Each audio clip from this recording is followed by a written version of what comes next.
قتل کرے گا. کہنے لگا حضرت سعید بن جبیر رضی اللہ تعالیٰ عنہ سے کہ اگر آپ مجھ سے معافی مانگ لیں گے تو میں آپ کو چھوڑ دوں گا. تو آپ فرمانے لگے معافی تو میں روز مانگتا ہوں پر صرف اپنے رب سے. تجھ سے کاہے کی معافی مانگوں, کس بات کی تجھ سے معافی مانگوں. کہنے لگا پھر آپ باز جلاد سے کہنے لگا اسے قتل کرو. آپ نے ہنسنا شروع کر دیا. تو وہ کہنے لگا ہنستے کیوں ہو؟ فرمانے لگے تیری جرت پہ ہنس رہا ہوں کہ خدا کا کمزور بندہ ہو کے تو کس طرح کی جرت کے ساتھ باتیں کر رہا ہے کہ میں تجھے قتل کرا دوں گا. اس نے کہا پکڑو, اور غصے میں آ گیا پکڑو اور انہیں قتل کرو. جب قتل کرنے لگے تو آپ نے منہ کعبے کی طرف کر لیا اور پڑھا انی وجہت وجہی للذی فطر السماوات والارض حنیفا وما انا من المشرکین. کعبے کی طرف منہ کر کے یہ دعا پڑھی تو کہنے لگا اچھا اس کا رخ پھیر دو کعبے سے. تو آپ کا جب رخ پھیرا تو آپ فرمانے لگے تو بڑا ہی بیوقوف ہے فَإِنَّمَا تُوَلُّوا فَثَمَّ وَجْهُ اللَّهِ. تمہیں پتہ نہیں منہ جدھر بھی کرے اللہ ادھر ہی ہوتا ہے. تو بڑا بیوقوف ہے, تو کعبے سے رخ پھیر کے سمجھتا ہے کہ اللہ کوئی معاذ اللہ مقید ہے. ادھر رب تو ہر طرف ہے, جلوہ تیری ذات کا کو بکو ہے. میں جدھر دیکھتا ہوں ادھر تو ہی تو ہے, جدھر دیکھتا ہوں ادھر. جے میں تینوں اندر جانا تو پھر مقید جانا, تو جے میں تینوں باہر جانا تے اندر کون سمانا. اندر بھی تو ہے تے باہر بھی تو ہے تے بلا کون نمانا. فرمایا کہ بھئی ہر طرف ہی اللہ ہے. اب اس نے پتہ کیا کیا, آپ کو جب قتل کروا رہا تھا نا تو حضرت سعید بن جبیر نے ہاتھ اٹھایا کہ اللہ میرے بعد اسے کسی اور کو قتل کرنے کا موقع نہ دینا. میں اتنی بات کسی اور پر اسے مسلط نہ کرنا. حضرت سعید بن جبیر قتل ہوئے, شہید ہوئے تو اتنا خون بہا کہ خون بند ہی نہیں ہوتا, اتنا خون. وہ کہنے لگا وزیروں سے, مشیروں سے, طبیبوں سے کہ اتنا خون. تو وہ کہنے لگے بادشاہ یہ خون بتاتا ہے کہ یہ بندہ تجھ سے ڈر کے نہیں مرا, ورنہ تو تلوار بندے کے قریب آتی ہے تو خون خشک ہوتا جاتا ہے, ورنہ تو حکم ہوتا ہے سزائے موت کا تو لوگوں کے کپڑے ڈھیلے ہو جاتے ہیں, جسم کمزور ہو جاتا ہے. یہ بندہ نہ ڈر تھا اس لیے اتنا اس کا خون نکلا ہے کہ اسے کوئی ڈر نہیں تھا. حضرت سعید بن جبیر کو قتل کرنے کے بعد نا حجاج بن یوسف 15 دن زندہ رہا ہے, صرف 15 دن. کینسر ہو گیا پیٹ میں, اتنی تکلیف ہوئی کہ جس بیماری کو آج آپ کینسر کہتے ہیں کہ کسی کی سمجھ میں نہیں آتا تھا. طبیب گوشت کی بوٹی ڈالتا تھا دھاگے کے ساتھ پیٹ میں تو باہر آتی تھی تو وہ گل سڑ کے باہر نکلتی تھی. اس کے اپنے بھی اس کے کمرے میں نہیں جاتے تھے. او یارو, ظلم کرتے ہوئے لوگ سوچتے نہیں کہ اس کا حساب کتنا بھیانک ہوگا. رات کو چیخ مار کے اٹھتا, گھر والے کہتے تجھے کیا ہوا؟ وہ کہتا تھا جب بھی میں سوتا ہوں تو سعید بن جبیر میری خواب میں آتے ہیں اور میری ٹانگ پکڑ کے گھسیٹتے ہیں تو میری آنکھیں کھل جاتی ہیں. یہ جو بد دعائیں ہیں یہ تمہارے بستر تک تمہارا پیچھا کرتی ہیں, یہ نیندوں میں سوراخ کر دیتی. لوگ کہتے ہیں پتہ نہیں کیا بات ہے سویا نہیں جاتا, تو میں کہتا ہوں پتہ کر لو, شاید کوئی بات نکل ہی آئے. پتہ کر لو, دیکھ لو, غور کر لو, توجہ کر لو, شاید کوئی بات نکل آئے. اگر نکل آئے نا تو پھر توبہ کر لو, اور اگر نکل آئے تو پھر معافی مانگ لو. اگر نکل آئے تو پھر اللہ سے ڈر جاؤ, اگر نکل آئے تو پھر احتیاط کر جاؤ. لیکن باتیں نکلنے پر بھی ہم ماننے کو تیار. تو یہ مت سمجھے کہ جب انسان کسی کا ظلم کرے گا تو وہ چین کی نیند سوئے گا. جی ہو سکتا, جیسا کرو گے پھر ویسا, جیسا کرو گے پھر ویسا. مجھے بڑی ایک شخص کی, اور میں اس بندے کو داد دیتا ہوں, اس نے بڑی اعلیٰ ایک دفعہ بات کی. مجھے کسی نے بتایا کہ یہ فلانا آدمی اپنے باپ کا بڑا سخت نافرمان ہے. تو میں چلا گیا اور مجھے پتہ چلا کہ وہ بیچارے جو ہیں اس کے والد وہ تکلیف میں ہیں. تو میں نے جا کے ان سے کہا کہ آپ مہربانی کریں اس بچے سے کہ اپنے ابے کو راضی کر. تو مجھے کہنے لگا پیر صاحب آپ کے آنے کا شکریہ, پر یہ جو کر رہا ہے ٹھیک کر رہا ہے. میں نے کہا کیوں؟ کہنے لگے میں نے اس سے بڑھ کر اپنے ابا کو ستایا, یہ ٹھیک کر رہا ہے. وہ روتا تھا شخص, وہ روتا تھا, کہتا تھا میں نے اس سے زیادہ زیادتیاں کی. تو یہ جو میرے ساتھ کر رہا ہے نا یہ صحیح کر رہا ہے. یہ میری بہو کے سامنے جب مجھے برا بھلا کہتا ہے تو یہ میری سزا, یہ میرا بنتا تھا, میرے ساتھ ہونا چاہیے تھا. یہ اپنے بچوں کے سامنے جب میرے ساتھ سخت رویہ اختیار کرتا ہے تو یہ جو ٹھیک کر رہا ہے جو بھی کر رہا ہے. لیکن میں نے اس کے بیٹے کو کہا, میں نے کہا پتر جہاں تیرا والد آج کھڑا ہے تو بھی کل یہیں کھڑا ہونا چاہتا ہے.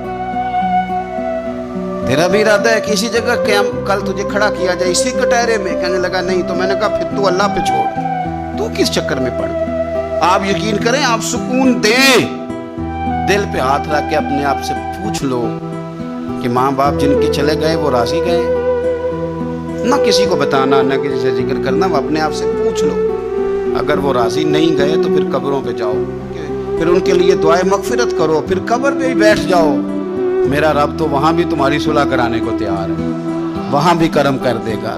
اور جن کے موجود ہیں وہ تھوڑی غور کر لیں, وہ ایک دفعہ پلٹ آئیں, واپس آ جائیں. آپ جب کسی سے پیار کر رہے ہوتے ہیں بوڑھے سے, تو آپ اپنا بڑھاپا محفوظ کر رہے ہوتے ہیں. جب آپ قدر کر رہے ہوتے ہیں تو آپ اپنی قدر کے لیے آنے والا اپنا مستقبل محفوظ کر رہے ہوتے ہیں. اپنی زندگی کے لب و لہجوں پہ, اٹھنے بیٹھنے پہ غور کرو. میں بڑی ذمہ داری سے کہتا ہوں, ادھر دیکھنا میری طرف. بیٹیاں بڑی پیاری ہوتی ہیں, اور ان کے سسرال سے جب ٹیلی فون آتا ہے نا, اور یہ رو پڑتی ہیں کہ ابا جان بھائی جان میں تکلیف میں ہوں, تو آپ یقین کرنا کہ پھر نا شاید زندگی میں بندہ اتنا مجبور کبھی نہیں ہوتا جتنا بیٹی کے فون پہ ہو جاتا. کر بھی کچھ نہیں سکتا اور رہ بھی نہیں سکتا, تو پھر تھوڑی نیکی نہ کر لیں. جس بیٹی کو ہم کر لائے ہیں اس سے پیار شروع کر دیں, ہم اس کی غلطیوں کو معاف کرنا شروع کر دیں, تاکہ کوئی ہماری بیٹی کی غلطیوں کو بھی معاف کرنا شروع کر دے. یہ سودا ہم کیوں نہیں کرتے؟ میرے نبی پاک علیہ السلام نے فرمایا تو رحم کر, اللہ تیرے اوپر رحم کرے گا. تو ہم کیوں نہ یہ کام شروع کریں کہ جو ہمارے ہاں ہے اس کے ساتھ اپنا رویہ ٹھیک کر لیں, تو پھر دیکھیں معاملات کتنے تیزی کے ساتھ بہتر ہوں گے. تو میرے عزیز, یہ مکافات عمل ہے, بڑی جلدی حساب دینا پڑتا ہے, بڑی جلدی, اور ایسے لمبا وقت نہیں بیتتا, بس تھوڑا سا. بخاری شریف میں حضرت خباب بن ارت رضی اللہ تعالیٰ عنہ ایک صحابی ہیں, غریب آدمی تھے, اللہ نے کرم فرمایا, مدینے والے رسول کا کلمہ پڑھ گئے. اور یہ وہ خوش قسمت آدمی ہے جنہیں کبھی کبھی میرے نبی پاک خود ملنے تشریف لے جایا کرتے. میں نے سنا ہے وہ بن سنور کے میری عیادت کو آ رہے ہیں. تو کبھی کبھی نہ کبھی کبھی حضور بھی سرکار بھی چر ہویا نا مینوں ترلے لیندے آ, تے کدی موڑ میرے ول واگا, تے خواب میری چ ایک وار جیاویں میں ساری عمر نہ جاگا. تو سرکار کبھی کبھی جاتے. اور یہ وہ صحابی, یہ دو بندے ایسے تھے صحابہ میں جن کو حضرت عمر اٹھ کے ملتے تھے, اور جب یہ دو لوگ آتے تھے تو عمر اپنی جگہ پہ بٹھاتے تھے. ایک حضرت خباب اور دوسرے سیدنا بلال. فرماتے تھے انہوں نے تکلیف سیدین کے لیے. حضرت خباب لوہے کا کام کرتے تھے, ان کی مالکن عمار بڑی سخت عورت تھی, لوہے کا کام کرتے تھے. حضور صلی اللہ علیہ وسلم کا کلمہ پڑھ گئے. ایک دن مالکن کو پتہ چل گیا کہ یہ تو دین اسلام میں چلا گیا, تو وہ آئی بڑے غصے میں باولی ہو کر, اور آپ نے رکھا ہوا تھا وہ لوہے کی سلاخ آگ میں رکھی ہوئی تھی, تو اس نے جلدی سے وہ سلاخ اٹھائی اور جناب خباب کے سر پہ رکھ دی. جلتی ہوئی سلاخ وہ آگ کا انگارہ بن جاتی, جل گیا سر مبارک. بڑی تکلیف میں آئے میرے رسول پاک صلی اللہ علیہ وسلم کے حضور, عرض کی حضور میں تکلیف میں ہوں, میرے لیے دعا فرمائیں. حضور نے کیا جملے کہے, قربان جائیں مدینے والے کی دعاؤں پر, حضور کی دعاؤں پر بھی قربان. اور میرے اعلیٰ حضرت فرماتے ہیں جب نبی پاک دعا کرتے تھے تو دعا اوپر نہیں جاتی تھی, قبولیت نیچے آ جاتی تھی.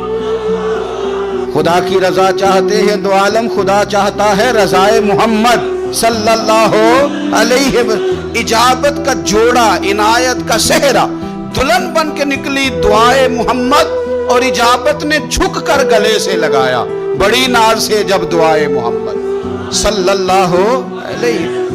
تو رسول پاک صلی اللہ علیہ وسلم نے دعا کی, اور دعا کیا کی حضور نے, نبی پاک نے دعا دی, اے اللہ میرے خباب کی مدد فرما, اے اللہ میرے خباب کی. دعاؤں کا رنگ ہوتا ہے اگرچہ ہمیں نظر نہ بھی آئے. حضور نے دعا کر دی. اب حضرت خباب کہتے ہیں کہ اس دعا کا رنگ میں سوچتا تھا, لیکن نا مکے کے حالات ہیں اور زیادہ کثرت سے تعداد کافروں کی ہے, اور طاقت میں بھی کافر ہیں, اسلام پہ بظاہر غربت ہے. اب اس دعا کا رنگ کیسے نظر آئے؟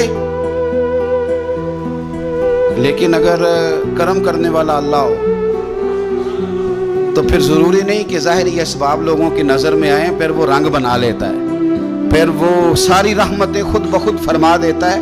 حضرت خباب کہتے ہیں وہی میری مالکن عمار بیمار ہو گئی، اتنی بیمار ہوئی، اس کے سر میں کوئی درد اٹھا، اتنی تکلیف کہ ہر طبیب، ہر حکیم، ہر جگہ گئی، جب کوئی نتیجہ نہ نکلا تو ایک طبیب نے اسے بتایا کہ سولاخ گرم کر کے نا تو سر پہ لگوایا کر، تجھے آرام آئے گا۔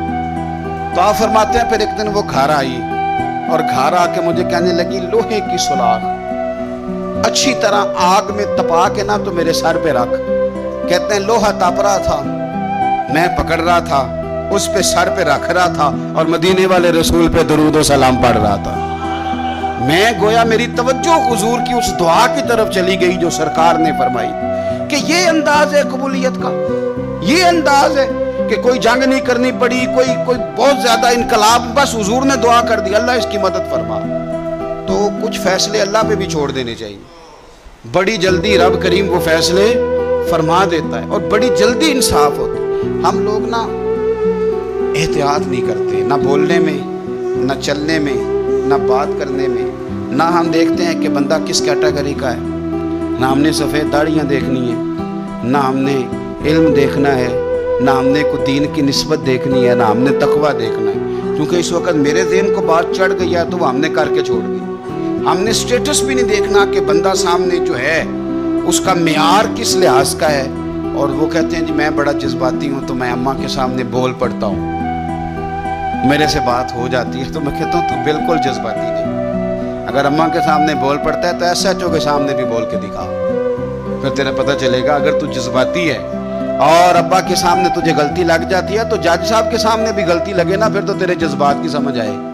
لیکن یہ غصہ بڑا سیاںا ہے، تو میں بات ٹھیک کر رہا ہوں اور میری بات پہ اچھی طرح توجہ کریں، غصہ ہمارا بڑا سمجھدار ہے، تگڑے بندے پہ آتا، یہ ماڑے بندے پہ آتا ہے، غریب آدمی سمجھدار غصہ ہے، اوہو اتنا یہ غصہ عقل مند ہے، اتنا سمجھدار ہے کہ یہ جناب حد ہو جاتی ہے بات کرتے ہوئے۔ اور میرے ابا جی بڑی سادی مثالیں کبھی کبھی مجھے سمجھاتے تھے تو میں بڑی بات کو سمجھتا تھا۔ وہ کہتے تھے کہ ہم دیہاتی لوگ بھی عجیب ہیں، گالیوں پہ لڑ پڑتے ہیں اور اتنی لمبی لڑائی ہوتی ہے کہ بات تھانے جاتی ہے، تو جس گالی کی وجہ سے ہم نے ایک دوسرے کے سر پھوڑے ہوتے ہیں وہ جا کے تھانے ہمیں 2500 گالیاں کھانی پڑتی ہیں۔ یہ ہمارا عجیب بیوقوفوں والا عمل ہے کہ جس بنیاد پہ یہاں لڑے تھے، میری بات کی سمجھ آ رہی ہے حضرات، تو وہ پھر بڑی رسیلی سجیلی بات کرتے ہیں۔ میرا خیال ہے ہم سے محکموں والے لوگ کیا کرتے ہیں ہم، تو غصہ بڑا ہمارا عجیب و غریب قسم کا ہے۔ اسی طرح کا دکانداروں کا مسئلہ ہے، پائیا چینی والے پہ غصہ آتا ہے جس نے پاؤ لینی ہو، ہے نا جی، یا اس پہ غصہ آتا ہے جس نے ادھار لینا ہو، لیکن آئے ہائے جو کہے کہ میں نے تو اکٹھا لینا ہے 20 کلو چینی، اس پہ بھی کبھی غصہ ہے۔ اگر وہ کہہ دے توڑا ٹھیک نہیں، آتا ہے غصہ، کہتا ہے میں اندر سے نیا لے کے آتا ہوں۔ میں نے تو ڈاکٹروں کا یہ حال دیتا ہے، ڈاکٹروں کا، آپ یقین کریں یہ میں نیچے سے شروع ہوا ہوں، اور اگر آپ مجھے تجزیہ بیان کرنے کا کہیں گے تو میں بڑا اوپر تک جاؤں گا۔ میں نے ڈاکٹر دیکھے ہیں، ڈاکٹر حضرات، غریب آدمی بیچارہ نا جس کی کوئی سفارش آ گئی ہے کہ یہ غریب ہے تو ڈاکٹر صاحب چلو 500 روپیہ چھوڑ دیں، اب ڈاکٹر کا دل بڑا پریشان ہوتا ہے کہ یہ جا کیوں نہیں رہا، آ کیوں گیا ہے۔ اور اگر اس کو پتہ چل جائے کہ جس شخص کے ساتھ میں نے ڈاکٹروں کو خود فون کرتے دیکھا ہے کہ آپ کی اپوائنٹمنٹ تھی آپ آئے کیوں نہیں، اس لیے کہ اس کا سٹیٹس بڑا ہے۔ یہ آپ کی اخلاقی کمزوری ہے، آپ کمزور ہیں اخلاقی طور پہ، اس طرح آپ کرتے ہیں۔ تو یہ ہمارے سمجھدار جذبات، سیانے غصے اور ہماری ناراضگیاں، ان کے روپ، اس سے بچیں۔ کوشش کریں زندگی میں کبھی کسی پر الزام نہ لگائیں۔ میرے رسول پاک صلی اللہ علیہ وسلم نے فرمایا کسی بندے کے لیے جھوٹا ہونے کے لیے اتنا ہی کافی ہے کہ سنی سنائی بات آگے کر۔ ہم تو تیزی سے کہانی ہوتی بھی نہیں بنا لیتے ہیں اور کہہ دیتے ہیں کوئی بات ہوتی ہے تو کوئی کرتا ہے نا جی۔ میرا تجربہ یہ ہے کہ بہت ساری باتیں نہیں ہوتی، لوگ پھر بھی کرتے ہیں، ہوتی نہیں سرے سے اور لوگ کرتے ہیں۔ حضرت سعد بن ابی وقاص رضی اللہ، یہ بھی بخاری کتاب الاذان میں آپ کو روایت ملے گی، یہ عشرہ مبشرہ صحابی ہیں، اور نبی پاک صلی اللہ علیہ وسلم نے ایک مقام پہ فرمایا تھا جب یہ بیمار ہو گئے اور پریشان ہو گئے کہ پتہ نہیں تندرست ہوں گا بھی کہ نہیں، تو حضور نے فرمایا سعد فکر نہ کر، اللہ شفا دے گا۔ اور تیری وجہ سے اسلام کا فائدہ کرے گا اور کفر کا نقصان کرے گا۔ میں نے کہا کہ ڈائریکٹ آ کے کوئی بندہ الزام لگا لے تو شریف آدمی بھلا جواب کیا دے اس کو؟ اور پھر بڑا مشکل نہیں، جس نے کچھ نہ کیا وہ بیچارہ وضاحتیں دیتا پھرے، یعنی کوئی جرم نہیں کیا اور اسے وضاحتیں، اسے کٹہرے میں کھڑا ہونا پڑ جائے، یہ کوئی تھوڑی سزا ہے۔ لیکن لوگ کر دیتے ہیں بلا وجہ، بغیر سبب کے، بغیر کسی وجہ کے کر دیتے ہیں۔ ہم سوچتے ہی نہیں، ہمارا ذہن ہی نہیں، ہمارا رویہ ہی نہیں۔ اور چونکہ میرا تھوڑا سا تعلق ہے اس شعبے سے، تو بڑی دیدہ دلیری کے ساتھ لوگ آ کے کہتے ہیں حضرت صاحب بس وہ جب سے بہو لے کے آئیں تو تویز بڑے کراتی ہے۔ تو میں نے کہا کہ آپ نے کبھی دیکھا ہے بیچاری کو کراتے؟ اور اس سبب سے ایک میں نے رپورٹ پڑھی کہ مار مار کے بحال کر دیا خامد نے کہ تویز کراتی۔ پہلی تو بات یہ ہے کہ تویز، آپ نے یہ کیسے سمجھ لیا کہ تویز اتنی جلدی اثر کر دیتا ہے؟ جادو کے اثرات کا انکار نہیں ہے، پر کیا آپ نے وہ حدیث نہیں پڑھی کہ سورۃ بقرہ پڑھیں تو جن بھی دوڑ جاتا ہے، شیطان بھی دوڑ جاتا ہے؟ کیا وہ ہمارے لیے کافی نہیں کہ سورۃ فلق اور ناس پڑھ کے سو جاؤ تو جادو اثر نہیں کرتا؟ ہمارے لیے کافی نہیں؟ ہم کیوں اتنے زیادہ کمزور نظریات کے مالک ہو گئے کہ شک کی بنیاد پر پیٹ دیا بہت زیادہ کہ تویز کراتی ہے؟ یہ اتنی کمزوری مسلمان کے نظریے میں کیسے آ گئی؟ لیکن اب الزام اس طرح کے لگایا جائے جن کا کوئی وجود ہی نہ ہو، کوئی وجود ہی نہ ہو۔ وہ جی یہ اسی طرح کے الزام بیٹی لگاتی ہے، وہ کہتی ہے کہ اس کو نا اس کے ماں باپ سکھاتے ہیں، پڑھاتے ہیں۔ تو میں نے کہا کبھی تم نے سنا ہے پڑھاتے ہوئے؟ کہتی نہیں، وہ بیٹھا تو ہوتا ہے نا رات کو جا۔ میں نے کہا وہ تو جب سے پیدا ہوا ہے اماں کے پاس ہی بیٹھا ہوا ہے۔ تو یہ بغیر سبب کے بلا وجہ اور وضاحتیں دیتی پھرتی ہے بیچاری بوڑھی اماں کہ نہیں نہیں میں ایسی نہیں ہوں۔ کیوں کٹہروں میں لوگوں کو کھڑا کرتے ہیں؟ اخلاقی رویے بلند کریں اور سوچ سمجھ کے بات کریں، سوچ سمجھ کے۔ حضرت سعد بن ابی وقاص، حضور صلی اللہ علیہ وسلم نے کتنی اس شخص کی عظمتیں بیان کی، عشرہ مبشرہ صحابی ہیں، لیکن آپ پر ایک شخص نے نا 3 الزام لگا دیے۔ شاید میں نے پہلے بھی کہا تھا کہ لوگ بڑے سیانے ہیں، کعبے کے اندر سے مٹی لے کے بت بنا لیتے ہیں، اور یہ کسی کو کیسے معاف کریں گے؟ انہوں نے تو جناب مریم سلام اللہ علیہا پہ بھی الزام لگا دی، حضرت عیسیٰ کی والدہ مریم پہ۔ وہ کسی شاعر نے کہا تھا مخلوق تو فنکار ہے اس درجہ کے پل بھر میں، سنگے در کعبہ سے بھی اصنام تراشے، اور تم کون ہو کیا چیز ہے داغ قبا بھی۔ لوگوں نے تو مریم پہ بھی الزام تراشا۔ یہ معافی دیتے ہیں کسی کو؟ بس ہو گئے پیچھے تو ہو گئے۔ 3 الزام حضرت سعد بن ابی وقاص پہ لگا دیے۔ پہلا الزام یہ لگایا کہ حضرت سعد بن ابی وقاص جو ہیں یہ مال غنیمت برابر تقسیم نہیں کرتے، اور دوسرا الزام یہ لگایا کہ لشکر اسلام کو بھیج دیتے ہیں، خود ساتھ نہیں جاتے، اور تیسرا الزام یہ لگایا کہ مقدمات کے فیصلے میں عدل سے کام نہیں لیتے۔ ایک یہ کہ یہ لشکر کے ساتھ خود نہیں جاتے، ایک مقدمات کا فیصلہ عدل سے نہیں کرتے، اور تیسرا یہ کہ یہ مال غنیمت عدل سے تقسیم ہے۔ حضرت سعد بن ابی وقاص کو بڑی تکلیف ہوئی، ہاتھ اٹھائے، کہا اللہ اگر یہ جھوٹا ہے نا تو اس کی عمر لمبی کر دے، اس کے فقر میں اضافہ کر دے، اسے فتنوں میں مبتلا کر دے۔ دعا کر دی، بات ختم ہو گئی۔ حضرت سیدنا عبد الملک بن عمیر تابی بزرگ ہیں رضی اللہ تعالیٰ عنہ، فرماتے ہیں میں نے اس بوڑھے کو دیکھا جس کے لیے حضرت سعد بن ابی وقاص نے دعائیں کی تھی۔ اس نے 3 الزام لگائے تو آپ نے جواب میں 3 دعائیں دی۔